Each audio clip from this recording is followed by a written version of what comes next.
तस्स भगवतो अरहतो सम्मा सम्बुद्धस्स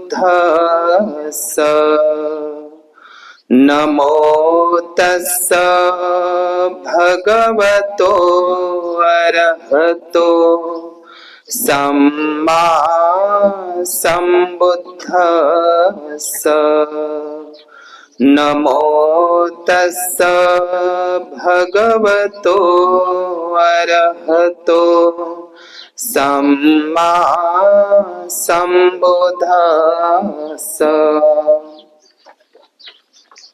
विश्व शांतीदूत, विश्ववंदनीय, the light of world या जगाचा प्रकाश, विश्वदीप, महान कारुणिक, अरहत, सम्यक संबुद्ध, देवानंग पियदस्सी, धम्मदायात, महान सम्राट अशोक मौर्य, बोधिसत्व, विश्वरत्न, the symbol of knowledge, the greatest Indian, the father of nation या भारताचे संवैधानिक राष्ट्रपिता, जग बदलणारा बाप माणूस, बोधिसत्व डॉक्टर बाबासाहेब आंबेडकर या तीनही महामानवांना तिवार अभिवादन पंचांग प्रणाम करून उपस्थित सर्व श्रद्धाशील संपन्न उपासक उपासिका, शालवाटिका बुद्ध विहार, लोणी आगरगाव, तालुका देवळी, जिल्हा वर्धा येथील सर्व श्रद्धाशील संपन्न उपासक उपासिका यांना मंगलाची कामना करतो। तसेच नोबेल ट्रूथ या यूट्यूब चॅनलचे सर्व दर्शक उपासक उपासिकांच्याही प्रति मंगलाची कामना करतो। आज या लोणी आगरगाव या छोट्याशा गावामध्ये आदित्य, आईचं नाव काय बाबाचं,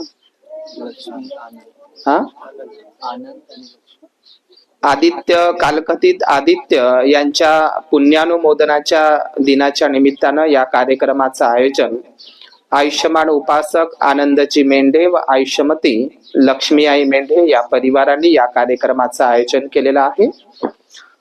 पुनश्च मी सर्व उपासक उपासिकांना मंगलाची कामना करतो। सगळ्यांनी तीनदा साधू साधू म्हणा। आज या ठिकाणी या कालकथित दिवसाच्या निमित्तानं तथागत भगवान गौतम बुद्धाचा जो सद्धम्म आहे, यही पस्सिको ओपनायको पच्चतं वेदितव्यो विन्युहिते, याचा अर्थ असा होते म्हणजे यही पस्सिको ओपनायको, यही पस्सिको म्हणजे या आणि प्रत्यक्ष पहा, अनुभव घ्या, असा भगवान बुद्धांचा सद्धम्म आहे। भगवान बुद्धांचा सद्धम्म हा विज्ञानाशी सुसंगत आहे।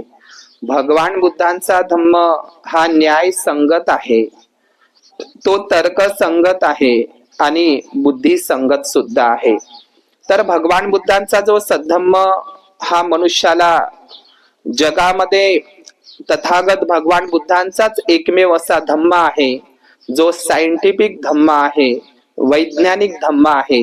म्हणूनच डॉक्टर बाबासाहेब आंबेडकरांनी सुद्धा बुद्ध आणि त्यांच्या धम्मग्रंथामध्ये असं सांगितलेलं आहे की या आधुनिक जगाला व विज्ञाननिष्ठ समाजाला बुद्ध धम्माशिवाय पर्याय नाही, अन्यथा हे जग नष्ट होईल। या जगामध्ये बाबासाहेब असंही म्हणतात बुद्ध आणि धम्मामध्ये, या जगाला व स्वतःला वाचवायचे असेल तर प्रत्येकाने बौद्ध धम्म स्वीकारला पाहिजे। जगामध्ये धर्म अनेक आहे, ख्रिश्चन, मुस्लिम, जैन, यहुदी, ख्रिश्चन, मुस्लिम, जैन, यहुदी, पारसी, सीख हे सर्व धर्म आहेत। मी जेवढी काही नावं घेतलेली आहे, मुस्लिम, ख्रिश्चन, जैन, यहुदी, पारसी, सीख यांना धर्म म्हणतात, परंतु बुद्धाचा धम्म आहे। लक्षात घ्या, जगामध्ये धर्म अनेक आहे पण बुद्धाचा धम्म एक आहे। धर्म अफूची गोळी आहे असं कार्ल मार्क्स म्हणतो। धर्म खरोखरच अफूची गोळी आहे, परंतु बुद्धाचा धम्म अफूची गोळी नाही आहे। धर्म वेगळा असतो आणि धम्म वेगळा असतो। बाबासाहेबांनी आपल्याला बौद्ध धर्म नाही दिला, बुद्ध धम्म दिला। धर्मामध्ये ईश्वर असते, आत्मा असते, आत्म्याचा पुनर्जन्म असते, आत्म्याचा कर्म सिद्धांत असते आणि स्वर्ग नरकाच्या कल्पना असते, अंधश्रद्धा असते, चमत्कार असते, पाखंडवाद असते. ही धर्माची शिकवण आहे. बुद्धाच्या धम्मामध्ये काल्पनिक ईश्वराला, देवाला किंवा कुठल्या अलौकिक चमत्काराला, आत्म्याला अजिबात स्थान नाही. लक्षात घ्या. म्हणजे सरळ सरळ बुद्धाने ईश्वर व आत्मा नाकारलेला आहे. आणखी सोप्या भाषेत सांगायचं म्हणजे भगवान बुद्धांच्या धम्माला जगामध्ये निरीश्वरवादी धम्म म्हणतात. निरीश्वरवादी म्हणजे काय? भगवान बुद्धाने काल्पनिक ईश्वराची संकल्पना नाकारलेली आहे. आणखी सांगायचं म्हणजे तुम्हाला आणखी समजणार नाही. सरळ बसा बरं. म्हणजे तुम्हाला समजणार नाही की तथागत भगवान बुद्ध म्हणतात या जगाची, या विश्वाची निर्मिती कुठल्याही ईश्वराने, परमेश्वराने, देवाने केलेली नाही. म्हणजे आणखी तुम्हाला समजणार नाही. म्हणजे ईश्वर नावाची, देव नावाची कोणतीही गोष्ट या जगामध्ये अस्तित्वात नाही. तुम्ही बुद्ध आणि त्याच्या धम्मग्रंथामध्ये जर वाचलं तर रठ्ठपालाच्या उदाहरणामध्ये आहे की या जगाचा कोणीही सृष्टीकर्ता, निर्माता नाही. तर या जगाचा कोणीही सृष्टीकर्ता, निर्माता, कोणीही ईश्वर, परमेश्वर नाही किंवा तसा कोणीही अल्लाह, गॉड वगैरे नाही आहे. बस ते राहू द्या. बसा बसा. हा ठीक आहे, बोलू नका. तर भगवान बुद्धांचा धम्म जो आहे तो निरीश्वरवादी धम्म आहे. सरळ बसा, त्याच्याकडे नका पाहू ना, करते तो त्याचं काम. तर भगवान बुद्धांचा धम्म हे दोन शब्द आपण लक्षात ठेवायचे आहे. म्हणजे त्या रठ्ठपाल त्या राजाला जे उदाहरण देत आहे की या सृष्टीचा कोणीही सृष्टीकर्ता, निर्माता, ईश्वर, परमेश्वर नाही. कुठल्याही ईश्वराने, परमेश्वराने हे जग निर्माण केलेलं नाही किंवा हे विश्व निर्माण केलेलं नाही.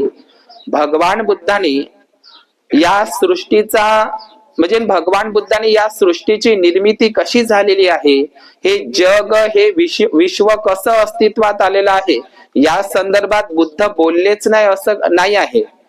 सुत्त पिटकामध्ये किंवा सुत्त पिटकामध्ये अगण्य सुत्त आहे. या अगण्य सुत्तामध्ये या विश्वाची, सृष्टीची कशी निर्मिती झाली हेही बुद्धानं सांगितलेलं आहे. मी ते सांगणार नाही, परंतु भगवान बुद्धाने सांगितलेलं आहे या सृष्टीचा कोणीही ईश्वर, परमेश्वर, निर्माता कोणीही नाही.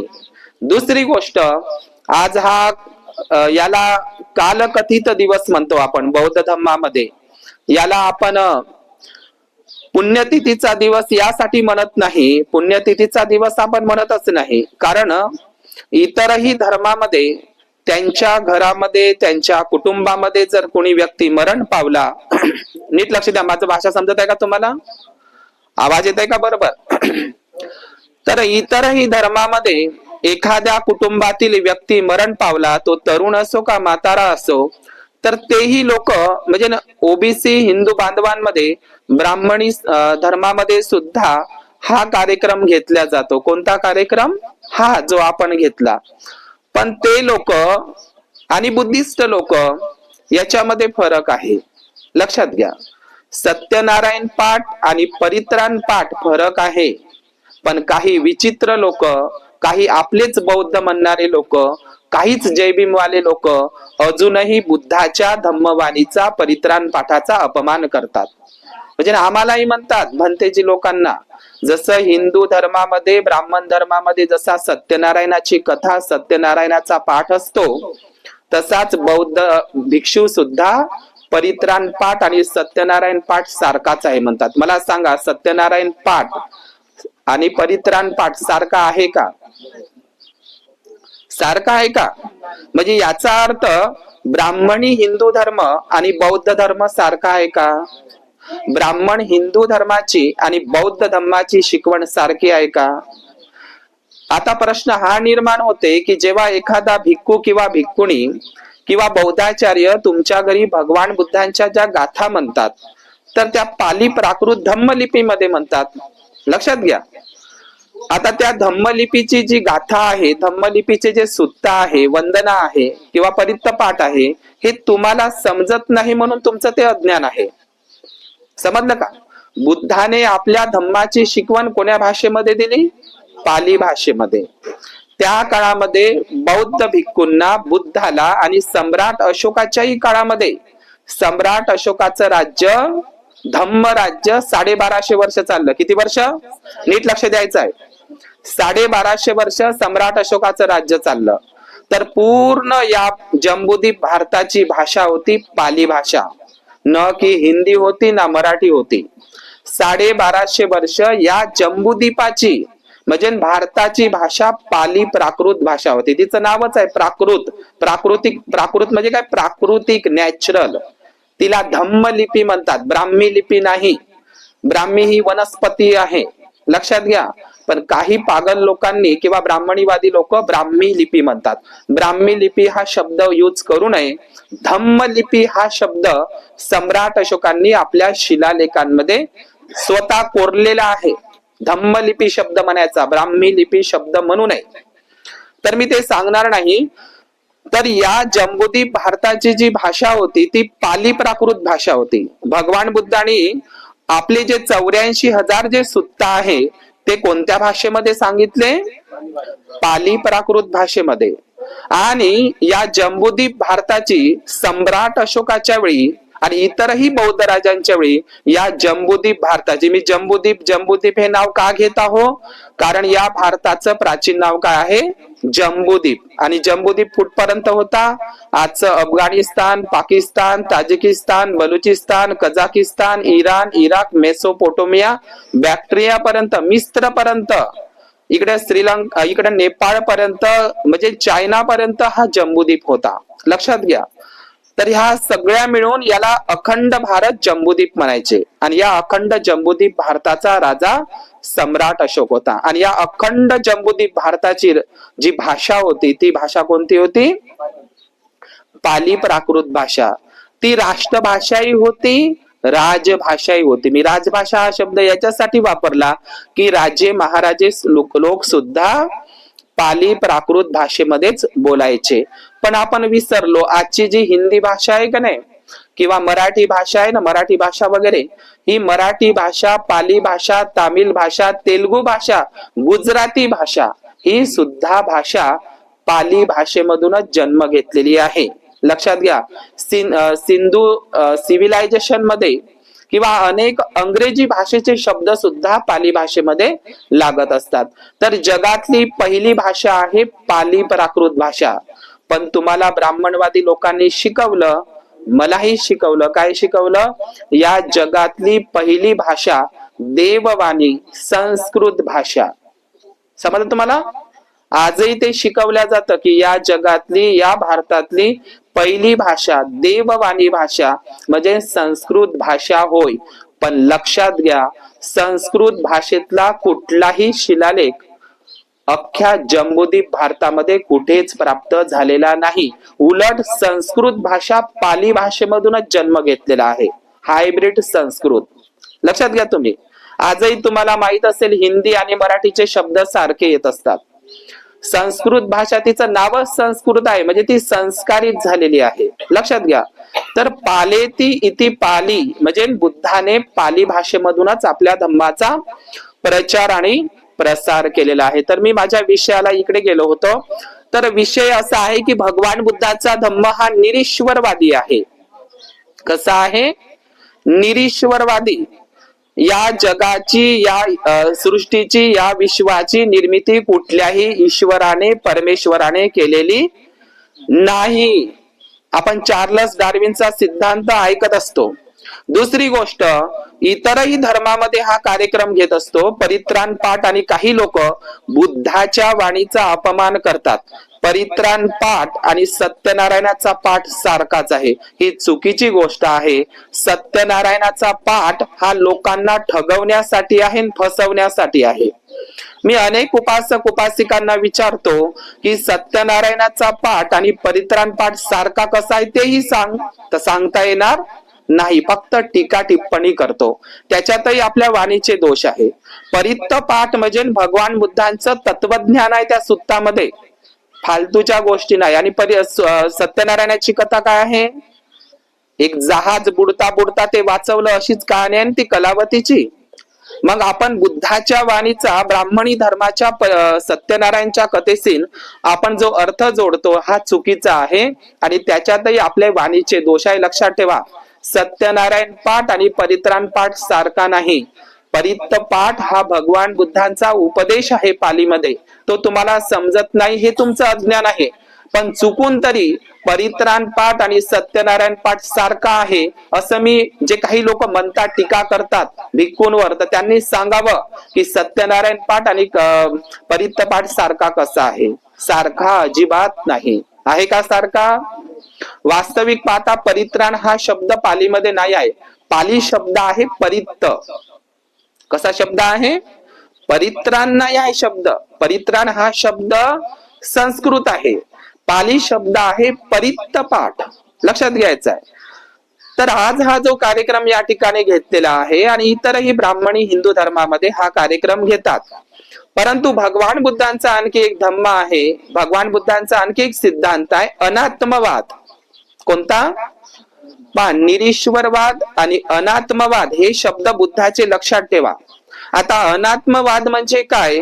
तर अनात्मवाद म्हणजे या मनुष्याच्या शरीरामध्ये कुठल्याही प्रकारचा आत्मा नसतो. समजला? भगवान बुद्धांचा धम्म काय म्हणत आहे? या मनुष्याच्या शरीरामध्ये कुठल्याही प्रकारचा आत्मा नसतो. ख्रिश्चन धर्मामध्ये आत्मा सांगितली जाते. कशी? मनुष्याच्या शरीरामध्ये आत्मा असते. आता ते अंग्रेजी भाषेमध्ये ख्रिश्चन बायबल काय म्हणते? सोल म्हणतात. अंग्रेजी भाषेमध्ये काय म्हणतात? आत्म्याला सोल म्हणतात. सोल म्हणजे ख्रिश्चन धर्मामध्ये सुद्धा, ख्रिश्चन धर्माची सुद्धा मान्यता आहे की मनुष्याच्या शरीरामध्ये कुठला तरी आत्मा असतो. समजलं? आत्मा पुनर्जन्म घेतो. शरीर मरते, नष्ट होते, पण आत्मा अमर असते. आत्मा पुनर्जन्म घेते, आत्मा अमर असते, आत्मा असते. ह्या गोष्टी ख्रिश्चन धर्मामध्ये शिकवल्या जाते बायबलमध्ये. कुराण या मुस्लिम धर्मग्रंथामध्ये सुद्धा तिला उर्दू भाषेमध्ये, अरबी भाषेमध्ये तिला रूह म्हणतात. उर्दू भाषेमध्ये आत्म्याला काय म्हणतात? रूह. रूह म्हणजे काय? आत्मा. सोल म्हणजे काय? आत्मा. शीख धर्मामध्ये सुद्धा आत्मा सांगितली जाते, जैन धर्मामध्ये सुद्धा आत्मा सांगितली जाते आणि हिंदू धर्मामध्ये सुद्धा आत्मा सांगितली जाते. मुस्लिम, नीट लक्ष द्या, मुस्लिम, ख्रिश्चन, जैन, शीख, यहुदी, पारसी या सर्व धर्मातल्या लोकांची अशी मान्यता आहे किंवा त्यांच्या धर्म संस्थापकाची अशी मान्यता आहे की मनुष्याच्या शरीरामध्ये कुठला तरी आत्मा असतो. तो आत्मा अमर असतो. आत्मा पुनर्जन्म ग्रहण करत असतो. आत्म्याचा कर्म सिद्धांत असतो. हे कोणाची शिकवण आहे? ख्रिश्चन, मुस्लिम, जैन, यहुदी, शीख आणि हिंदू. पण बुद्ध म्हणतात मनुष्याच्या शरीरामध्ये कुठल्याही प्रकारचा आत्मा नसतो. आहे का नाही? जगामध्ये बुद्ध एकता. धर्माची शिकवण सारखी वाटते तुम्हाला, पण बुद्धाच्या धम्माची शिकवण जगावेगळी आहे. बुद्ध काय म्हणत आहे? मनुष्याच्या शरीरामध्ये कुठल्याही प्रकारची आत्मा नसते. तुमचा विश्वास आहे का याच्यावर? नाही आहे. तुम्ही डॉक्टर बाबासाहेब आंबेडकर यांच्या बुद्ध आणि त्याच्या धम्मग्रंथात जर वाचलं तर अधम्म म्हणजे काय? इतरांसाठी तो धर्म असू शकतो, पण बुद्धासाठी तो अधम्म आहे. आता बुद्ध आणि धम्मामध्ये काय सांगितलंय? बुद्धाने काय सांगितलंय? काय लिहिलेलं आहे बाबासाहेबांनी? अधम्म म्हणजे काय? नीट लक्ष द्या. अधम्म म्हणजे काय? तर अधम्म म्हणजे काय?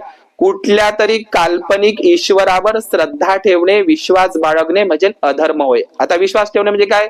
कुठला तरी ईश्वर आहे, परमेश्वर आहे, त्यानंच हे जग घडवलं आहे, त्याच्याच हातात मारणं आहे, त्याच्याच हातात तारणं आहे, त्यानं सगळं निर्माण केलं, असा विश्वास जर तुम्ही ठेवत असाल तर याला अधम्म म्हटलेलं आहे बुद्धानं. समजलं तुम्हाला? या सृष्टीचा विकास होत गेला. कुठल्याही ईश्वरानं, परमेश्वरानं, अल्लाह गॉडनं, कुठल्याही येशू जिजसनं हे जग निर्माण केलेलं नाही. एकीकडे माकडापासून मनुष्य तयार झाला, आपण हे चार्लस डार्विनच्या सिद्धांतामध्ये शिकतो, लक्षात घ्या. आणि दुसरी गोष्ट सांगितली आहे, अधम्म म्हणजे काय, तर बुद्ध म्हणतात कुठल्या तरी काल्पनिक आत्म्यावर विश्वास बाळगणे म्हणजे अधम्म होय. आणि इथं बसलेल्या बाया, बौद्ध समाजाच्या बाया म्हणते का ना, महात्म्याचा सराप लागन, महात्म्याचं ते हे वयन, माया आत्मा दुखवला, महात्म्याचा सराप लागन. आत्माच नाही तर कायचा आत्म्याचा सराप लागन? समजलं का? कोण म्हणत आहे हे? म्हणता तुम्ही कधी कधी, माया आत्मा दुखवला त्यानं, माया आत्मा दुखवला तिनं, महात्म्याचा सराप जर लागला तर महात्म्याचा सराप लागन असतील. पण बुद्ध म्हणते शरीरामध्ये आत्माच नाही. मग काय आहे? मन आहे. काय आहे? मन आहे, चित्त आहे. त्याला पाली भाषेमध्ये नाम म्हणतात. आलं का लक्षात तुम्हाला? म्हणून तुम्ही बौद्ध लोकांनी ह्या दोन गोष्टी डिलीट करा आपल्या डोक्यातून. कोणती? The God delusion, the soul delusion. कोणत्या दोन गोष्टी? The God delusion, the soul delusion. म्हणजे देव नावाचा भ्रम आणि आत्मा नावाचा भ्रम, हे दोनही भ्रम आहे. हे दोनही भ्रमातून तुम्ही बाहेर पडा. पुन्हा सांगू का? The God delusion, the soul delusion. देव नावाचा भ्रम आणि आत्मा नावाचा भ्रम, या दोनही भ्रमातून बाहेर पडा. तरच तुम्ही बुद्धिस्ट आहात आणि तरच तुम्ही जय भीमवाले आहात, अन्यथा नकली आहात. लक्षात घ्या. मग ते लोक काय म्हणतात, म्हणजे या शरीरामध्ये एक आत्मा असते म्हणते. तुम्ही आता कुठल्याही डॉक्टरकडे गेले, सावंगीला किंवा कुठल्या हॉस्पिटलमध्ये जा, फुफ्फुस काढतात, डोळे काढतात, काळीच काढतात, ते वगैरे जे काय आता उपयोगी पडते काढतात का नाही शरीरामधला. पण त्या एखाद्या डॉक्टरले म्हणा मला आत्मा काढून द्यायची, म्हणा, देईल का तो काढून? किंवा एखाद्या हत्तीचं मुंडकं तोडून एखाद्या माणसाच्या आले सर्जरी करून द्या म्हणा, देईल का तो करून? बरं, हत्तीचा रक्तगट आणि माणसाचा रक्तगट जुळेल का? पण भारतात किती मोठी अंधश्रद्धा ब्राह्मणानं फैलवली आहे की नाही, जगाच्या पाठीवर. म्हणून आत्मा म्हणजे बघा, ती ब्राह्मणी शिकवण काय सांगते, या शरीरामध्ये एक आत्मा असते म्हणते. मग ती आत्मा माहितीये का, शरीर जळते म्हणते. म्हणजे बघा, शरीर जळते, आत्मा अमर असते, आत्मा पुनर्जन्म घेते, नाहीतर आत्मा मग भटकतही राहते, नाहीतर मग आत्म्याचे भूतक येतही बनते. तर या पद्धतीच्या ज्या म्हणजे आत्म्याची भीती सांगून, बघा ब्राह्मणी धर्मातील जी शेंडीवाले लोक आहे ना, ब्राह्मणी पेशवे लोक, आत्म्याची भीती दाखवून लोकांचं शोषण करत आहे. समजलं का? भंतेजी शोषण करायला आलाय का इथं? भंतेजीले पुजारी समजू नका, पंडित पुजारी. लक्षात घ्या, पंडित शब्द तसा पालीच आहे, पंडितानांच्या सेवना. पंडित कोणाला म्हटलेला आहे? विद्वान भिक्खूला. लक्षात घ्या. तर भिक्खू तुमचं शोषण करते का? भिक्खूला कधीही पुजारी समजू नका. भिक्खू हा मार्गदर्शक असतो, तुम्हाला मार्ग सांगण्यासाठी येतो. बुद्धाने तेच सांगितलं, मी मोक्षदाता नाही, मी मुक्तीदाताही नाही, मी कोण आहे? मार्गदाता. पण ब्राह्मण कसा आहे? त्याचं नावच आहे ब्राह्मण. श्रमण आणि ब्राह्मण. श्रम म्हणजे काय? श्रमावर जगणारा श्रमण भिक्खू. आणि ब्राह्मण म्हणजे काय? आईत खाऊ ब्राह्मण. आज 13% ब्राह्मण लोक खात आहे का नाही आईत मंदिरामध्ये? आहे का नाही? आज त्यांना सुदामा कोटाय भेटला, आहे का नाही? मंदिरामध्ये आरक्षण कोणाचं आहे? कोणाचं आहे आरक्षण? राम मंदिरासाठी लोक मेले कोणते? आदिवासी लोक, ओबीसी लोक. आणि जेव्हा मंदिर बांधून झालं, ते बावरी नावाचं महाविहार होतं, बावरी नावाचा भिक्खू होता बुद्धाच्या काळातला, अरब भिक्खू. तर ते बुद्धाच्याच महाविहारावर ते राम मंदिर उभं केलं. लक्षात घ्या तुम्ही, कोरोना राम मंदिर बांधण्यासाठीच केला. लक्षात घ्या, कोरोना नावाचा रोग नव्हता, मोदीनं निर्माण केला. आता ते काहीतरी चालू आहे ना, मोदीचं नाव आलं ना, मी ते सांगणार नाही. कोरोना नावाची महामारी, रोग, हे बिमारी राम मंदिर उभं करण्यासाठीच बांधलं. समजलं का? सगळे काम बंद होते. समजलं का? सगळे मंदिराचे दरवाजे बंद होते. लक्षात घ्या, परंतु मात्र राम मंदिर जाणीवपूर्वक तिथं खोदकाम झालं. त्या राम मंदिराच्या त्या ठिकाणी बावरी मस्जिदही नव्हती तिथे. त्या बावरी मस्जिदीच्या खाली काय निघालं? बुद्ध विहार होतं. बावरी नावाचं महाविहार होतं. लक्षात घ्या, साकेत ही बुद्धाची नगरी होती. साकेतला भगवान बुद्धांची उपासिका विशाखा माता राहत होती. लक्षात घ्या. तर ते राम मंदिराच्या ठिकाणी बुद्धाच्या मूर्त्या लागून, बुद्ध विहार लागून, कोरोनाच्या काळामध्ये मोदीनं तिथं राम मंदिर उभं केलं. राम मंदिरासाठी बरं, राम मंदिर ते बावरी मस्जिद आहे माहितीये का? ब्राह्मण लोकांकडे एवढा शार्प दिमाग आहे. ती बावरी मस्जिदही ज्या दिवशी पाडली ना, ती जाणीवपूर्वक 6 डिसेंबरलाच पाडली. समजलं तुम्हाला? कोण्या दिवशी पाडली? 6 डिसेंबरलाच. लक्षात घ्या, 6 डिसेंबरलाच पाडली. आणि त्या ठिकाणी जे आज राम मंदिर उभं केलेलं आहे, आज ब्राह्मणी लोकांचं म्हणजे आदिवासी लोक, ओबीसी लोक, समजलं, ते लोक मेले त्या बावरी मस्जिदीसाठी. आणि जेव्हा राम मंदिर बांधण्यात आलं तर तेव्हा सगळे कोण आहे त्या ट्रस्टवर, कमिटीवर? ब्राह्मण लोक आहे सगळे ट्रस्टी. समजलं? अरे कमीत कमी ज्यानं एखादी असं म्हणते त्या कोळी माणसानं वाल्मिकीनं रामायण लिहिलं म्हणते, एखाद्या कोळी भोई समाजाचा तर माणूस पाहिजे नव्हता त्या राम मंदिराच्या ट्रस्ट मध्ये? आहे का? पण कोण जाऊन त्यांना सांगन? आहे का नाही? कारण तेही लोक अंधश्रद्धेमध्ये अजूनही आहे. आता प्रश्न चालू आहे का नाही महाबोधी महावीराचा? आहे का नाही? तिरुपती बालाजी, सोमनाथ, जगन्नाथ, बद्रीनाथ, केदारनाथ, सालबर्डीच्या बुद्ध लेण्या, नागद्वार पचमडीच्या बुद्ध लेण्या, जेवढे जेवढे महाशिवरात्रीच्या यात्रा भरल्या का नाही, जिथं जिथं लोक गेले, सालबर्डीला, नागद्वार पचमडीला, जिथं जिथं गेले, जिथं जिथं महाशिवरात्रीला गेले लोक, छोटा महादेव का मोठा महादेव, ते सगळेच्या सगळे काय आहे? बौद्ध ठिकाण आहे. एकतर त्या बौद्ध लेण्या आहे, नाहीतर ती बौद्ध विहार आहे. 84,000. लक्षात घ्या, बाबासाहेब काय म्हणतात?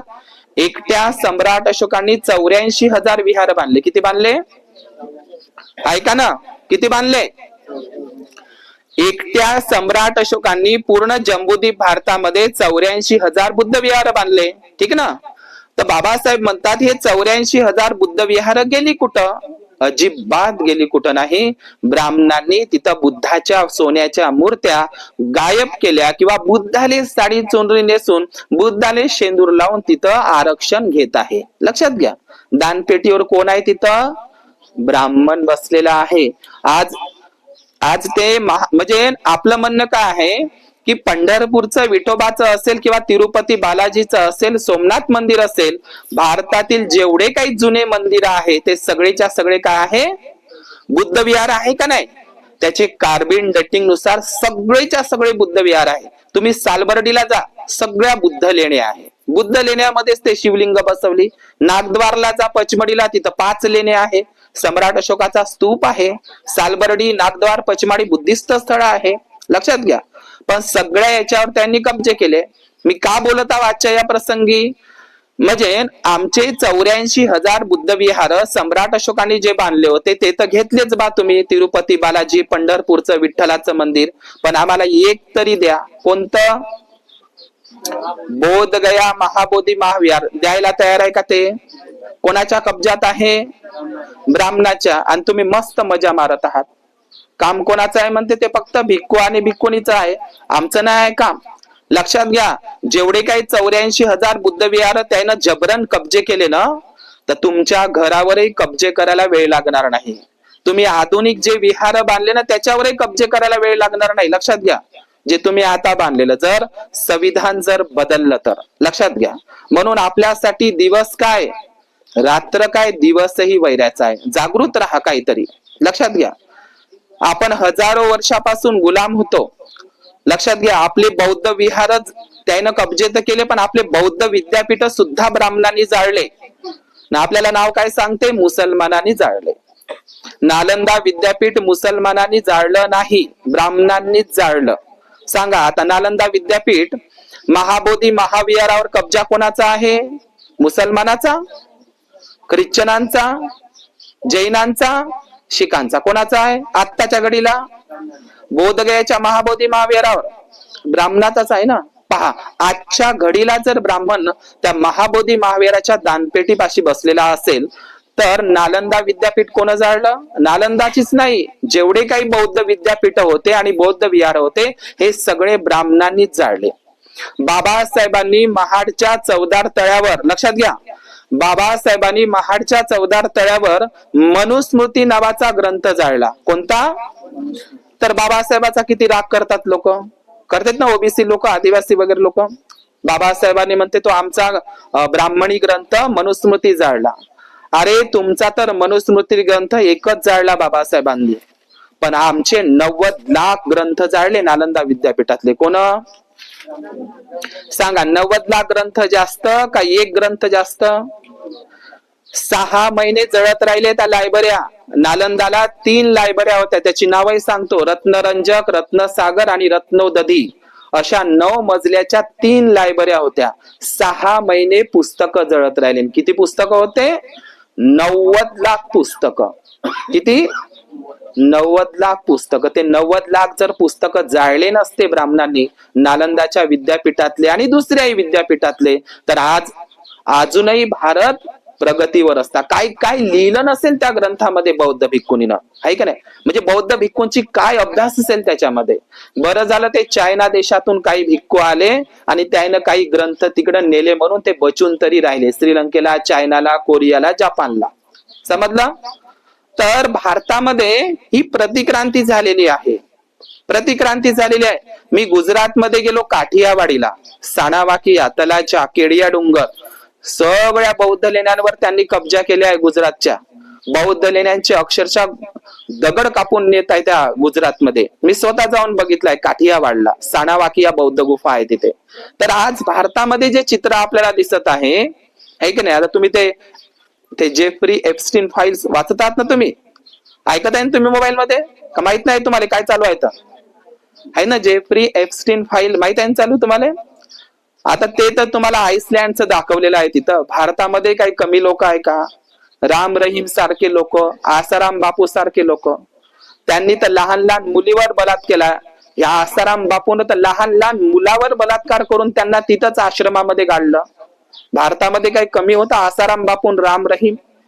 आता एक कर्नाटक मध्ये एक मंदिर आहे, तिथं 100च्या वर लहान कवळ्या मुलांना आणि लहान कवळ्या मुलींना आणि महिलांना तिथं बळी देऊन त्या मंदिराच्या मागे कितीतरी कंकाल लागलेले. आता 2 महिन्याची घटना, लक्षात घ्या.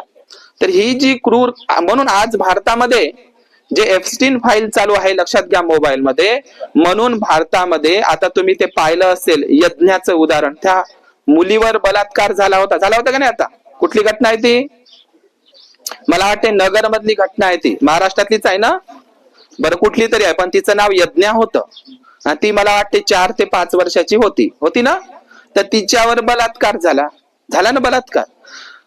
बरं तिच्यावर बलात्कार होत असून, त्या कवळ्या मुलीवर बलात्कार होत असून, इथलं शासन प्रशासन मोदी काहीही करायला तयार नाही, कारण मोदीच त्या आता एप्स्टीन फाईल मध्ये सापडलेला आहे. लक्षात घ्या. म्हणजे लहान मुलीवर बलात्कार होणं ही इथल्या ब्राह्मणी लोकांसाठी मोठी गोष्ट नाही. तुम्हाला वाटते काहीतरी करायला पाहिजे उपाययोजना, स्वतः मोदीच तर आता एप्स्टीन फाईल्स मध्ये सापडलेला आहे. लक्षात घ्या. रामायणामध्ये जर वाचलं तर रामाचं वय होतं मोठं आणि सीता होती 6 वर्षाची. हा एक काल्पनिक ग्रंथ, खोटारडे ग्रंथ आहे, सत्य घटना नाही आहे, या दंतकथा आहे, काल्पनिक कथा आहे ब्राह्मणांनी रचलेल्या. परंतु त्याच्यामध्ये सीतेचं वय होतं लग्नाच्या वेळी 6 वर्षाचं. लक्षात घ्या. त्याही काळामध्ये खरी एप्स्टीन फाईल जर असेल तर भारतामध्येच आहे. लक्षात घ्या. तुम्ही वैदिक ग्रंथ, हिंदूंचे वेदांग जर तुम्ही पाहिले ना, मनुस्मृती, तर लहान पोरीचा उपभोग करणारे लोक ब्राह्मणच होते. खरी भारतातच एप्स्टीन फाईल आहे. ते तर अमेरिकेसारखा पाश्चात्य देश आहे. तुम्ही जर वैदिक ग्रंथ पाहिले तर लक्षात घ्या. मी ते सांगणार नाही. तर आज भारतामध्ये जेवढे काही महाविहार आहे, ही सर्वच्या सर्व महाविहार आज ब्राह्मणांच्या कब्जामध्ये आहे. लक्षात घ्या. आणि आपला समाज अजूनही झोपलेला आहे. खा प्या मजा करा असा धम्म नाही आहे भगवान बुद्धांचा. भगवान बुद्धाने हे सांगितलंय का? खा प्या मजा करा, हे लिहिलेलं आहे बुद्धांनीच धम्मामध्ये. 2 प्रकारची माणसं सांगितली आहे म्हणतात बुद्ध या जगामध्ये. किती प्रकारची? 2 प्रकारची माणसं. एक माणूस कसा आहे म्हणते भगवान बुद्ध? एक माणूस म्हणते या जगातला खा प्या आणि मजा करा. त्यालाच हिंदीमध्ये म्हणतात लोक खाओ पिओ आईश करो. आणि एक दुसरा माणूस आहे म्हणते भगवान बुद्ध, की तो माणूस म्हणतो की हे जीवन जे मला मनुष्य जीवन प्राप्त झालेलं आहे, हे खा प्या मजा करासाठी नाही, या जीवनाचा इतरांसाठीही उपयोग करता आला पाहिजे, तरच तुम्ही अमर होता. लक्षात घ्या. म्हणून मला तुम्हाला सांगायचं तेच आहे, मी थांबतो या ठिकाणी, की या मनुष्याच्या शरीरामध्ये कुठल्याही प्रकारचा आत्मा नाही. का आहे? या मनुष्याच्या शरीरामध्ये कुठल्याही प्रकारचा आत्मा नाही. आत्माच नाही तर आत्म्याचा अमर होण्याचा प्रश्नच नाही. आत्माच नाही तर आत्म्याचा पुनर्जन्माचा प्रश्नच नाही. आणि आज जो कार्यक्रम घेतला किंवा तुम्ही लोक जे कार्यक्रम घेतात, आत्म्याच्या शांतीसाठी घेता का? मग इतर धर्मातले लोक कायच्यासाठी घेते? आत्म्याच्या शांतीसाठी. ब्राह्मणाला बोलावते आत्म्याची शांती. मग बुद्धानं आत्मा सांगितला का शरीरामध्ये? मग आत्म्याची शांती असू शकते का? त्याच्यासाठी आहे का हा कार्यक्रम? तुम्ही जे कार्यक्रम घेता आपल्या घरी जे मृत व्यक्तीचे, ते आत्म्याच्या शांतीसाठी नसते. काही काही तर बाया म्हणे आमच्या घरामध्ये आत्म्याची शांती, म्हणजे अशाच पद्धतीच्या.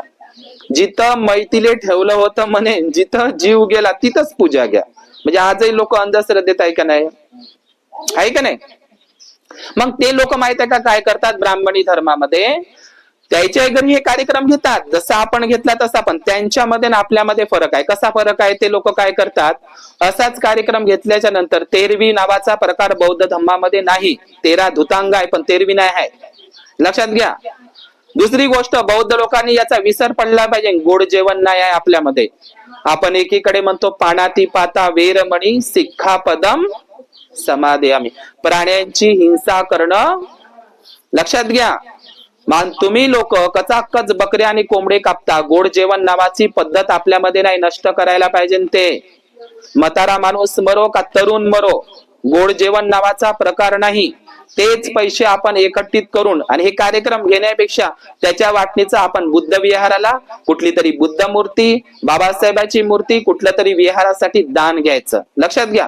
काही फायदा नाही लोकांना जेवण घालणं. हे याच्यामध्ये काही आपला वेळ वेस्टेज करू नका फालतू याच्यामध्ये. मी आत्म्याची शांती याच्यासाठी म्हणतो की ते लोक आत्म्याच्या शांतीसाठी काय करतात? ब्राह्मणी लोक काय सांगतात त्यांना? म्हणजे आत्मा नावाची भीती दाखवून ते लोक, ब्राह्मण लोक काय करतात? तुमच्या घरामध्ये, म्हणजे काही आता तुम्ही हिंदू धर्मामध्ये कधी कधी पाहिलं असेल बघा, ब्राह्मण लोक कसं शोषण करतात. शोषण चालू आहे आदिवासी ओबीसी लोकांचं. आपले लोक त्याच्यामध्ये आहे. काय काय बघा काय सांगतात मला सांगा. कोणाच्या नाही कोणाच्या घरी, प्रत्येकाच्या घरी दुःख आहे का नाही? आहे का नाही? बुद्धानं काय सांगितलं? या जगात दुःख आहे. कोणता शब्द वापरलाय बुद्धानं? या जगात दुःख आहे म्हणते बुद्ध. असं म्हटलंय का एकट्यालाच दुःख आहे? एकाच गावात दुःख आहे? या जगात दुःख आहे. आता मला सांगा, जगातला प्रत्येक मनुष्य हा रोगी आहे का नाही? माझ्या समोर बसलेला प्रत्येक व्यक्ती हा रोगी आहे, हो किंवा नाही? कोणाचा कान दुखते, कोणाचे दात दुखते, कोणाचे डोळे दुखते, कोणाची कंबर दुखते, कोणाची गुडघे दुखते. रोग आहे का नाही प्रत्येकाला? मनावर एखाद्या बाई म्हणजे अजिबात रोग नाही, मस्त आहो मी. मग प्रत्येक मनुष्य रोगी आहे का नाही? आणि मला सांगा, घरातला प्रत्येक व्यक्ती आजारी पडते का नाही? पडते का नाही? तर ब्राह्मण व्यक्ती काय म्हणते माहित आहे का? एखादी आदिवासी ओबीसी समाजाची स्त्री जर एखाद्या ब्राह्मणाकडे गेली, पंडित पुजाराकडे, ब्राह्मणाकडे, तर ती काय म्हणते? पंडितजी म्हणते, हे ब्राह्मण पंडितजी, आमच्या घरी आमचे लेकर नेहमी नेहमी बिमार पडते जी म्हणते. काय म्हणते? नेहमी नेहमी बिमार पडते. आमच्या घरी अजिबात पैसे टिकत नाही. आमच्या घरात सुख शांती नाही. आमचं नेहमी नवरा बायकोचं पटत नाही. आमचे लेकरं बरोबर वागत नाही, चिडचिडपणा करते. असं कोण म्हणते? ही बाई त्याच्याकडे जाते. मग ती काय म्हणते? कुठल्या तरी तुझ्या सासूबाईचा सासऱ्याचा आत्मा तुझ्या घरात भटकत आहे म्हणते. समजलं? समजलं का तुम्हाला? तुझ्या सासूबाईचा कोणाचा तरी तुझ्या पिढीतला एक आत्मा घरात भटकत आहे म्हणते. त्याची शांती करण्यासाठी तुले एक पांढरी दुधाची गाय, खारका, बदामा, काजू, किसमिस सगळं तुला घ्यावं लागेल ना, एवढी एवढी दक्षिणा द्यावी लागेल. कोण सांगत आहे? ब्राह्मण. बरं, तिनं पाहिला का तो आत्मा भटकत आहे म्हणून? आणि स्वाभाविक घटना आहे, कुणी ना कुणीतरी आजारी पडते आणि ही भीती दाखवून ब्राह्मण लोक शोषण करत आहे आणि लोकांना अंधश्रद्धेमध्ये टाकत आहे. सांगा, बुद्धानं असं केलं आहे का कधी? बुद्धानं कोणाला फसवणूक केली आहे का? बुद्धानं कोणाला चमत्कार सांगितला आहे का? पण ते लोक म्हणतात की नदीमध्ये पैसे टाकल्यानं, नदीमध्ये आंघोळ केल्यानं माणसाला काय भेटते? स्वर्ग भेटते. तर असाच एक अश्वलायन नावाचा एक ब्राह्मण होता, नदीमध्ये बुड्या मारत होता. ऐका, नदीमध्ये काय करत होता तो? बुड्या मारत होता. तर बुद्ध त्या ठिकाणी गेला, त्या नदीच्या काठी, आणि त्या ब्राह्मणाने विचारते, अश्वलायन ब्राह्मणाला, तू नदीमध्ये बुड्या का मारतो? बुड्या मारतो ना, असं करतात ना लोक, आता जातात ना लोक कुंभमेळ्याले वगैरे. कुंभमेळा म्हणजे गांजाचा मेळा आहे, लक्षात घ्या. आज 25 कोटी हजार कॅन्सल केले नरेंद्र मोदीनं आणि देवेंद्र फडणवीसनं. आता त्या नाशिकला कुंभमेळा भरणार आहे आणि ते सगळे साधू, नंगे साधू, ते कोणते नागा साधू त्या नदीमध्ये हाकतात काय ना मुततात काय? सोडून द्या, लक्षात घ्या. आणि इकडे सरकारी शाळा बंद आहे. भारतामध्ये काय चालू आहे लक्षात घ्या. आलं का लक्षात तुम्हाला? तर आज भारतामध्ये ही जी आत्मा नावाची भीती दाखवून आज भारतामध्ये शोषण चालू आहे. मी तुम्हाला गोष्ट सांगतो अश्वलायनची आणि थांबतो. तर अश्वलायन ब्राह्मणाला विचारत आहे बुद्ध, तू नदीमध्ये बुड्या मारत आहे, त्याचं कारण काय आहे म्हणते. तर त्याचं पहिलं उत्तर असते त्या ब्राह्मणाचं, मी जर नदीमध्ये आंघोळ केली, नदीमध्ये याच्यासाठी आंघोळ करतो म्हणते, दिवसभर कितीही चोऱ्या करा, खून करा, मर्डर करा, फसवणूक करा, खोटं बोला, प्राणी हत्या करा, कुठलाही बलात्कार, व्याभिचार करा. काय काय करा? खून करा, चोऱ्या करा, व्याभिचार करा, दुराचार करा, चोऱ्या करा, फसवणूक करा, कोणाची ठगवणूक करा, लुटा, काही करा, काही करा तुम्ही, पण नदीमध्ये आंघोळ केल्यानं सगळं काय होते? धुतल्या जाते. पहिलं उत्तर त्याचं. कोण म्हणत आहे असं? ब्राह्मण म्हणत आहे. दुसरं उत्तर तो देतो अश्वलायन ब्राह्मण. ऐका काय देतो दुसरं उत्तर, मी नदीमध्ये आंघोळ केल्यानं किंवा नदीमध्ये पैसे टाकल्यानं मी काय होत असतो? मला स्वर्गाचं तिकीट रिझर्वेशन होते, म्हणजे मला स्वर्गामध्ये स्वर्गाची प्राप्ती होते. काय म्हणते तो? मला स्वर्गाची प्राप्ती होते. तर बुद्धाचं उत्तर आहे का, मी ते सांगतो थांबतो. बुद्ध त्याला असं म्हणतात की, लक्षात घ्या, बुद्ध त्याला असं म्हणतात की, काय रे अश्वलायन ब्राह्मणा, या नदीमध्ये रात्रंदिवस मगर, मासोळ्या, खेकडे सगळे रात्रंदिवस त्या नदीच्या पाण्यामध्ये पोहतात, मग त्यांना कुठला स्वर्ग प्राप्त होतो? बराबर आहे का उत्तर अश्वलायन ब्राह्मणाकडं? पण भारतामध्ये ही अंधश्रद्धा, हा अंधविश्वासाचा बाजार. भगवान बुद्धांनी कधी चमत्कार शिकवलाही नाही आणि चमत्कार सांगितलंही नाही. भगवान बुद्ध देवही नाही, ईश्वरही नाही. भगवान बुद्ध कोणावर कोपतही नाही, कृपाही करत नाही. लक्षात घ्या, नाही तर म्हणा भगवान बुद्धाची कृपा आहे आमच्यावर. भगवान बुद्ध कृपा नाही करत, देव नाही आहे बुद्ध. लक्षात घ्या, शब्द लक्षात ठेवा. भगवान बुद्धांनी स्वर्गाची आशाही दाखवली नाही आणि नरकाची भीती दाखवली नाही. भगवान बुद्ध कृपाही करत नाही आणि कोपतही नाही. कृपा नाही करत भगवान बुद्ध. भगवान बुद्ध मार्ग सांगतात. लक्षात घ्या, तुम्ही भगवान बुद्धांच्या आर्य अष्टांगिक मार्गावर, पंचशील मार्गावर जो कोणी बुद्धाच्या मार्गावर चालेल तो दुःख मुक्त होईल आणि तोच या दुःख चक्रातून पार होत असतो. आपल्या दुःखाला आपणच कारणीभूत आहोत, दुसरे कोणीही कारणीभूत नाही. पण अनेक लोक अंधश्रद्धेमध्ये आहे. इथंही असतील लोणीमध्ये अनेक लोक अंधश्रद्धेमध्ये आहे. आपल्या दुःखाला दुसऱ्याला जबाबदार पकडतात का नाही?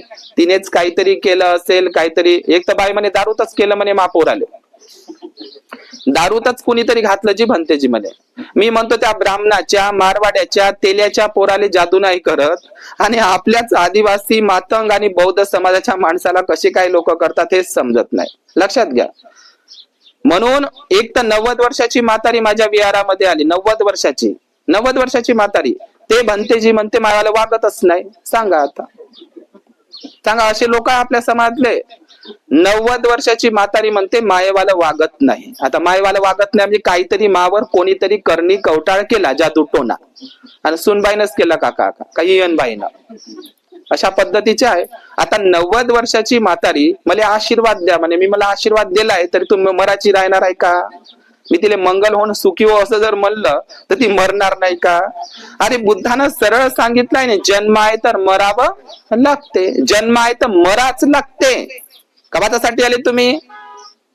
जन्म आहे तर एक दिवस मराच लागते. आणि ज्याले असं वाटते का बुद्धाच्या एकच साधा सोपा उपाय सांगतो मी तुम्हाला, हाच साधा सोपा उपाय आहे बुद्धाचा, एवढाच लक्षात ठेवा. कोणता? मी सांगतो थांबतो. कोणता?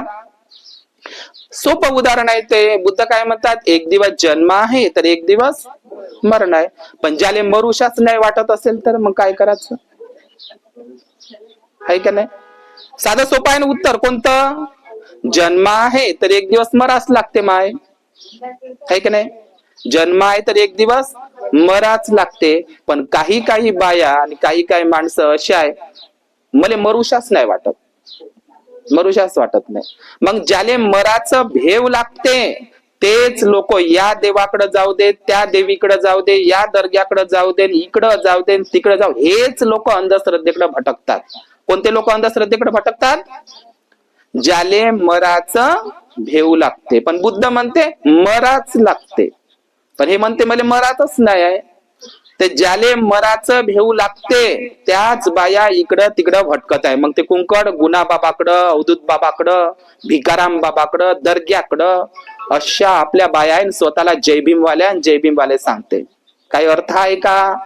तुम्हाला बाबासाहेबांनी 22 प्रतिज्ञा दिल्या आहे ना, बौद्ध धम्म दिल्या आहे ना, 33 कोटी देवी देवतांची पूजा करता करता एकही देव पावला नाही, एकही देवी पावली नाही. कोणाला जन्म घ्या लागला? बाबासाहेबाला. अजूनही काही लोणीच्या घरातल्या लोकांमध्ये घरात भरूनच आहे ते देव. लक्षात घ्या. फिरलो गीत मी फिरलो तर नाहीच म्हणा, पण मला पक्की 100% गॅरंटी आहे. तर लक्षात घ्या. तुम्ही मातंगाच्या घरी एखादा गौतम बुद्धाचा आणि बाबासाहेबाचा फोटो नेऊन द्या. ठेवते का आता ते? आदिवासाच्या इकडे पारद्याचा वेडा आहे, तिथं नेऊन द्या. त्यांना कोण सांगायला गेलं आहे? पण आमच्या लोकांना सगळ्याच देवाचे ठेके घेतलेले आहे. 10 वर्ष येऊ दिले नाही काळाराम मंदिरामध्ये नाशिकच्या. किती वर्ष? 10 वर्ष. त्याचे देवही पाठवत होते आणि मंदिरही पाठवत होतं. आता काय जाऊन तिथं मरता? आता त्यांनी दंड घेऊन तुमच्या मागे धावलं पाहिजे. आता तुम्हाला बाबासाहेबांना नागपूरला दीक्षाभूमीला बौद्ध धम्म दिला, तर आमच्या मंदिरामध्ये कायले येता म्हणून.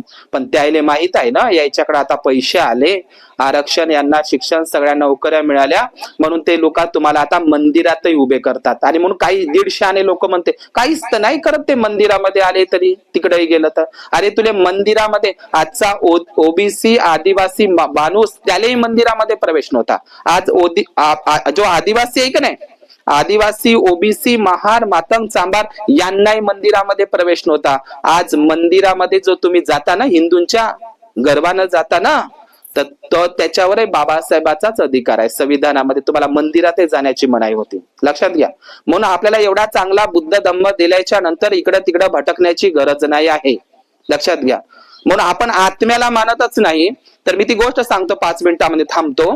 तर ते लोक काय करतात? आत्म्याच्या नावानं आत्म्याची शांती म्हणून कार्यक्रम घेतात. ठीक आहे ना? आता आत्म्याची शांती म्हणून काय करतात ते लोक? मग एक पत्रावळी सजवतात, त्याच्यावर मग जे जे पदार्थ लागले ते ते ठेवतात. ठीक ना? आणि मग ते काय म्हणतात? ज्या घरचा व्यक्ती मरण पावला, ज्या घरचा व्यक्ती मरण पावला, तर त्या घरचा व्यक्ती कावळ्याच्या रूपामध्ये किंवा त्या कावळिणीच्या रूपामध्ये त्याचा आत्मा येते. कोण म्हणत आहे असं? कोण शिकवत आहे असं? ब्राह्मण शिकवत आहे. कावळ्याच्या रूपामध्ये म्हणते, तुझी आई तुझ्या बाप येते म्हणते, त्याला ते पत्रावळी ठेवा लागते. त्याचा आत्मा येते म्हणते कायच्या? कावळ्याच्या रूपामध्ये. आणि त्याला मग ते घास ठेवा लागते. समजलं का? ते एकदा असंच झालं. एक पत्राई ठेवली नदीच्या काठी एका व्यक्तीनं. एक व्यक्ती मेला तर एकच पत्राई ठेवली, पण तिथं आले 10 कावळे. सांगा मग तिले 10 नवरे होते का? आता एक पत्राई ठेवली तिच्या आईच्या नावाने, एकच कावळा आले पाहिजे. एक कावळा तर एकच आत्मा ना. मग तिथं 10 कावळे टपकले. तर किती मोठी अंधश्रद्धा आहे पहा. म्हणजे इथं या पृथ्वी तलावावर, लक्षात घ्या, या पृथ्वी तलावावर हा मांग वय, हा चांबार वय, हा भंगी वय, हा ब्राह्मण वय, हा मारवाडी वय, हा तेली वय. आणि मेल्यावर सर्वाचा बाप काय आहे? कावळा. कमीत कमी एखादी ब्राह्मण मेलात त्यानं बदक बनाले पाहिजे, एखादी मांगमार मेलात त्याने घुबड बनाले पाहिजे. पण सगळ्याचे बाप म्हणजे इथं विषमता पृथ्वीवर आणि मेल्यावर समता. किती मोठी अंधश्रद्धा आहे ही, आहे का नाही? म्हणून बाबासाहेबांनी 22 प्रतिज्ञामध्ये दिलेलं ते सांगतो थांबतो. काय सांगितलं बाबासाहेबांनी? मी पिंडदान करणार नाही, श्राद्ध पक्ष. कुठली गोष्ट आहे? मी माझ्या हातची सांगत आहोत तुम्हाला. मी पिंडदान करणार नाही, श्राद्ध पक्ष करणार. 22 प्रतिज्ञेमध्ये नागपूरला धम्म दीक्षा लोकांचं अक्षर लक्षण आहे त्याच्याकडं.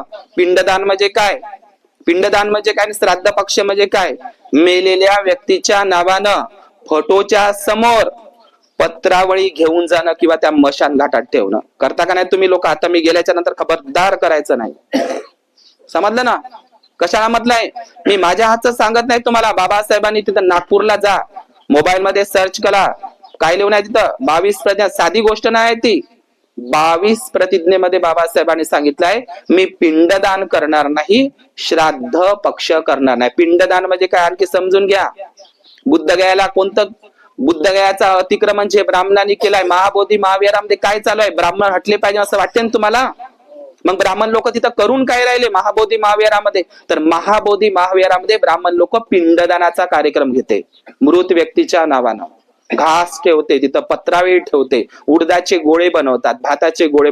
भारतातलं सगळ्यात मोठं पिंडदान बोधगयेला आहे, महाबोधी महाविहारात. ब्राह्मणानं धंदाच चालू केलाय. कुठे?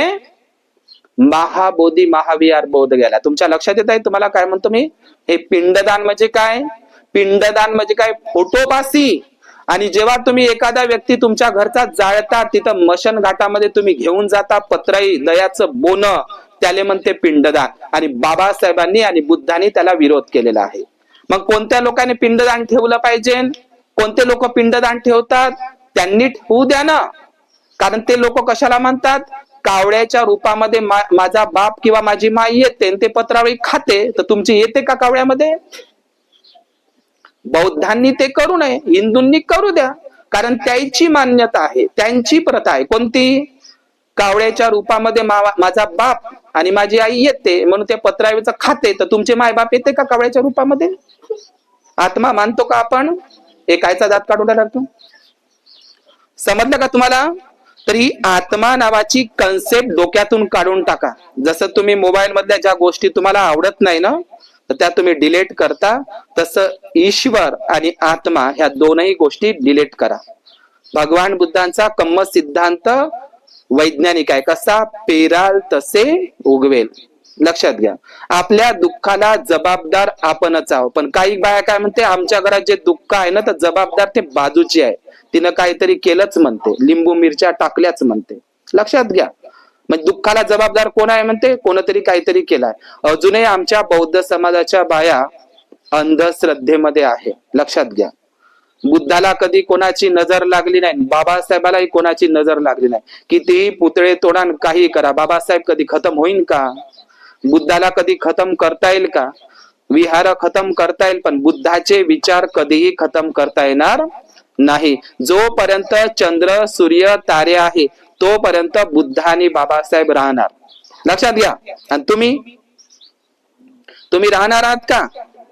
तुमचे कर्म काही चांगले नाही. मला एवढंच विचारायचं आहे, मी तुम्हाला सांगतो, 2 मिनिटांमध्ये सांगतो आणि थांबतो. जेव्हा भगवान बुद्धाला जाळण्यात आलं, कुठे जाळण्यात आलं?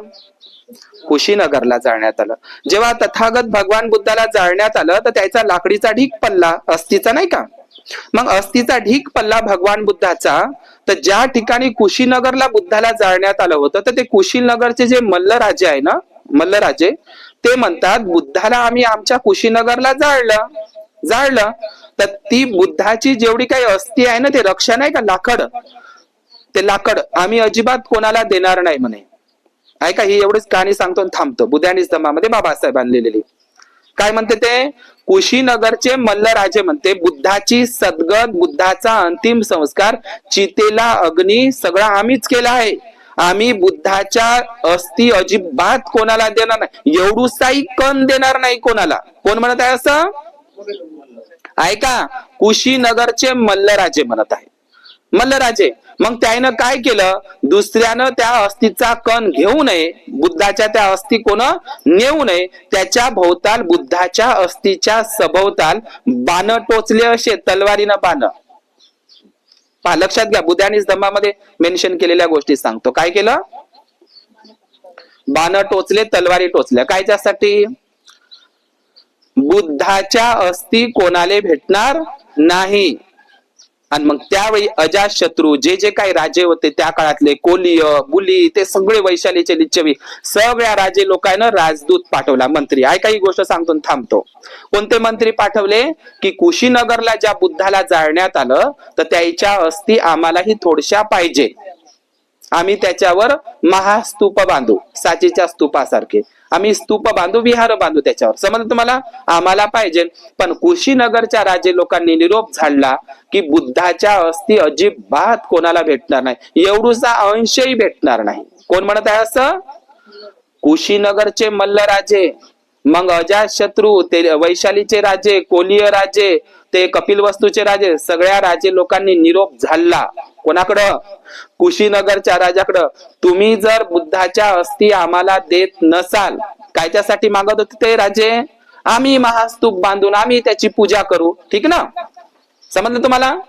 पण ते कुशीनगरचे राजे म्हणतात आम्ही अजिबात अंश सुद्धा देणार नाही. तर राजाने निरोप पाठवला, तुम्ही जर आम्हाला बुद्धाच्या अस्थी देत नसाल, रक्षा देत नसाल, तर आम्ही तुमच्या सोबत युद्ध, लढाई करू. बरं, कायच्यासाठी लढाई करायला तयार आहे?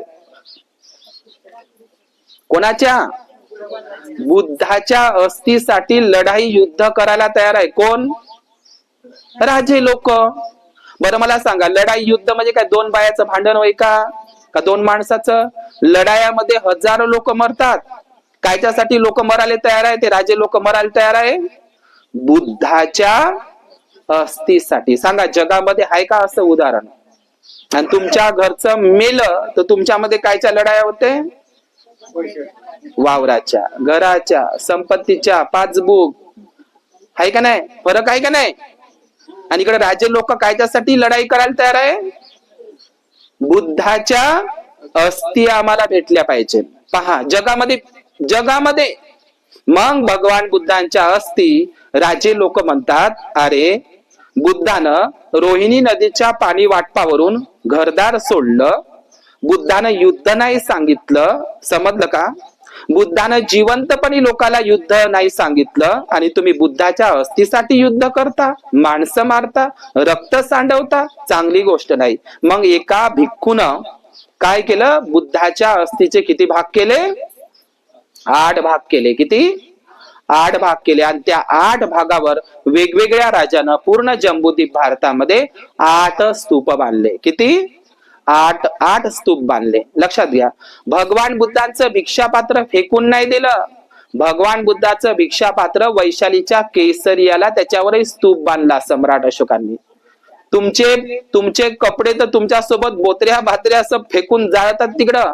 भगवान बुद्धाचं चिवर, संगाठी वगैरे जाळली नाही. भगवान बुद्धाच्या चिवरावर, संगाठीवर सुद्धा स्तूप बांधला सम्राट अशोकांनी. एवढंच नाही, सारीपुत्त महामोगलायन जेवढे 80 भिक्खू होते, प्रमुख भिक्खू बुद्धाचे, त्याच्या अस्थीवर काय बांधले? सम्राट अशोकांनी स्तूप बांधले. आणि तुमचे कपडे, तुम्ही मेल्या का तुमचे कपडे कुठे पेटवते? स्मशान घाटात पेटव. बुद्धाचे चिवर नाही पेटवले, नाही तर तुम्ही बुद्धाचे चिवरही पेटवले असं. ठीक, बुद्धाच्या चिवरावरही स्तूप बांधले होते. बुद्धाच्या भिक्षापात्रावरही स्तूप बांधला होता. आजही भगवान बुद्धाचे दंत धातू, दात आहे कुठं? श्रीलंकेला.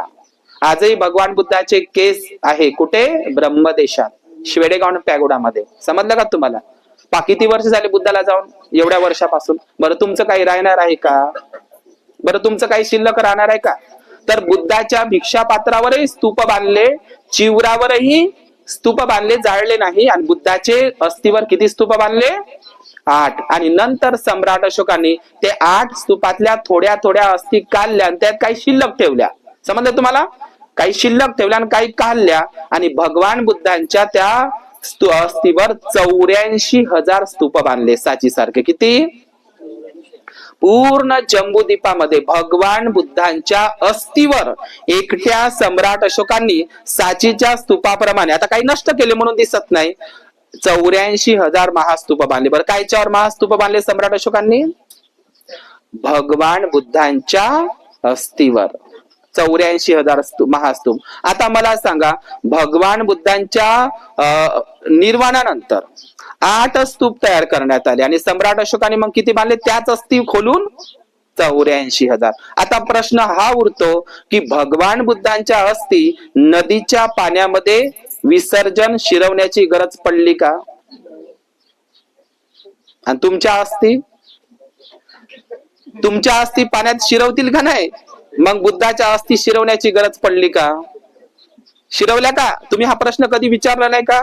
भगवान बुद्धाच्या अस्थीचं काय झालं? तर भगवान बुद्धाच्या अस्थीचं म्हणजे काय झालं? म्हणजे पहिल्यांदा 8 स्तूप बांधले आणि नंतर सम्राट अशोकांनी मग भगवान बुद्धांच्या अस्थी पाण्यामध्ये शिरवा लागल्या का कोणत्या तरी नदीमध्ये? आणि तुम्ही चालल्या बयाड तिकडे कोटेश्वरले, चला म्हणते घेऊन कोटेश्वरले. बाकीच्या नदी नव्हे, ते वर्धा नदी नव्हे, कुठं नाही, गावातली गंगा टाकून द्यायची दुसरीकडं. आहे का नाही असे अंधश्रद्धेत ते लोक? आहे का नाही? कोटेश्वरले तिकडे जा, ब्राह्मणाला दक्षिणा द्यायला जा.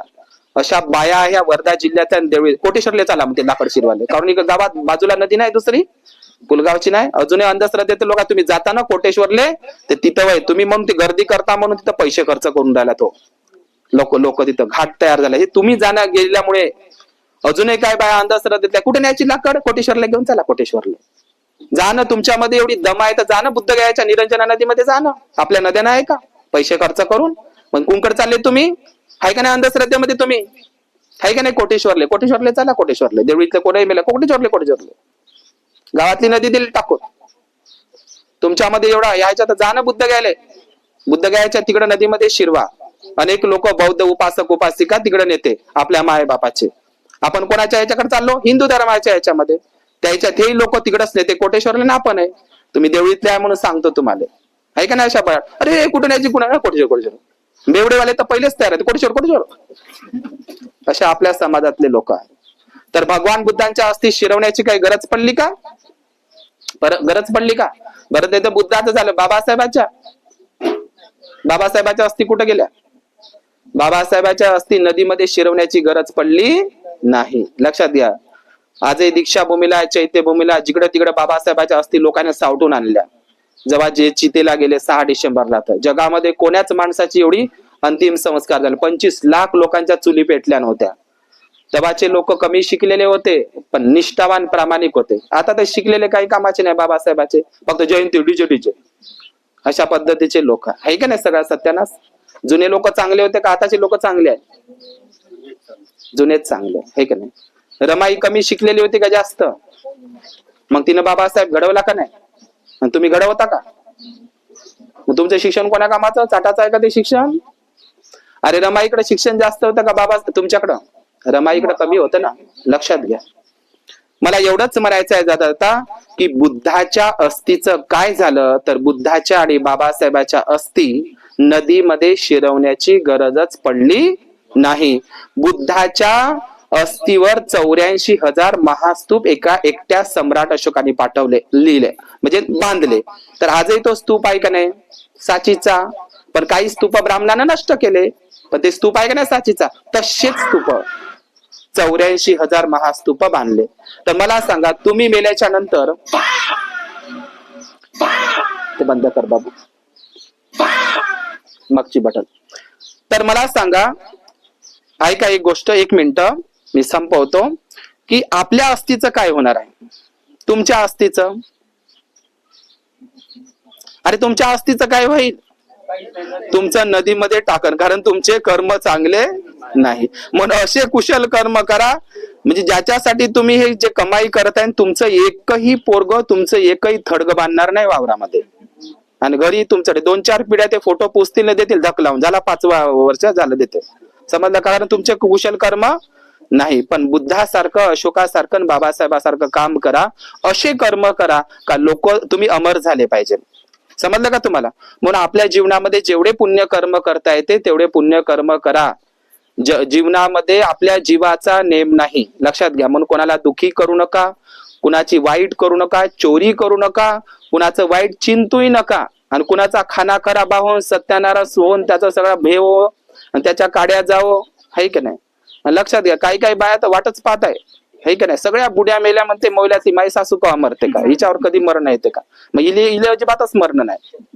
अशा प्रकारच्या लोक. आणि आता तुम्ही जे कार्यक्रम घेत आहात हे मेलेल्या माणसाला पत्रावळी ठेवण्यापेक्षा आणि कार्यक्रम घेण्यापेक्षा जिवंतपणीच आई वडिलांना अन्न द्या पोटभर, सासू सासऱ्यांना अन्न द्या पोटभर. मेल्यावर काय करता? जेवण घालून.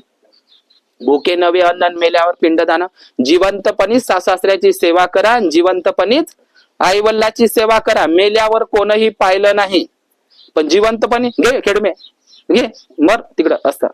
लक्षात घ्या. मग तिच्या नावानं पत्र उचलणं लोकायला जेवढं काय अर्थ आहे का त्याला? सांगा सांगा, अर्थ आहे का? तर अशाच आहे तुम्ही बाया, महिला मंडळ. लक्षात घ्या. माणसं तसेच आई वडिलांना जिवंतपणी त्रास देतात. समजलं का? ग्लासभर पाणी नाही देत ना तू, ग्लासभर पाणी नाही देत, घे खेडमे म्हणते तू, घे उचल, आहे का नाही? तर अशा पद्धतीनं मग आई बापाला त्रास द्यायचा, छळ करायचा आई वडिलाचा, आणि नंतर मग त्याच्या नावानं भोजन दान द्यायचं. काही अर्थ आहे का? आहे का अर्थ?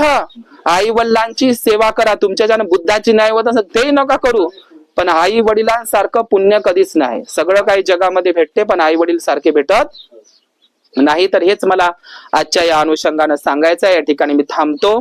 तुमचा बराच वेळ घेतलेला आहे. माझं चॅनेल आहे नोबेल ट्रूथ युट्यूब चॅनल, आताच तुम्ही सर्च करा. ठीक आहे. माझे इतर विषय तुम्हाला ऐकायला मिळेल. या ठिकाणी थांबतो. सगळ्यांना मी आशीर्वाद देतो. भवतु सब्ब मंगल, भवतु सब्ब मंगल, भवतु सब्ब मंगल.